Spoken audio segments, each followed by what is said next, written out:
Mungkin untuk pertanyaan terakhir nih Pak, kalau misalnya Pak Yos, ini cuma boleh pilih 2 saham Pak. Tapi 2 saham ini, itu untuk anak Pak Yos, dan untuk anak-anaknya mereka lagi, Pak Yos ibaratnya nggak boleh sentuh sama sekali.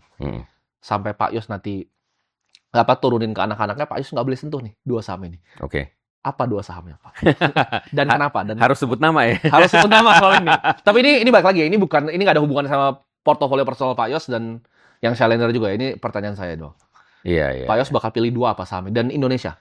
Oke. Menurut saya, satu yang pasti ya, yang immediately comes to mind adalah BCA sih.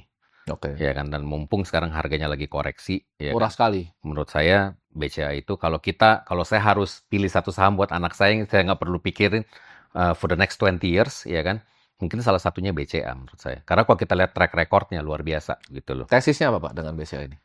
BCA itu unik menurut saya. Karena pertama-tama tim manajemennya menurut saya luar biasa kompeten dan sudah terbukti gitu loh, ya kan, mengalami beberapa kali perubahan economic cycle, mereka bisa handle, survive, ya kan.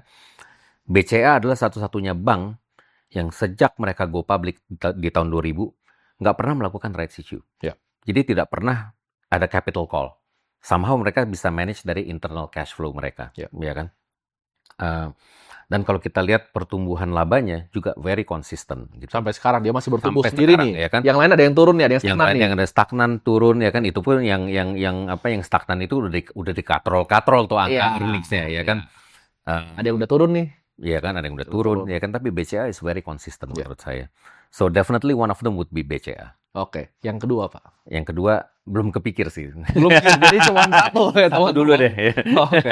Karena itu kebetulan saham yang saya cover Pak dari 2015.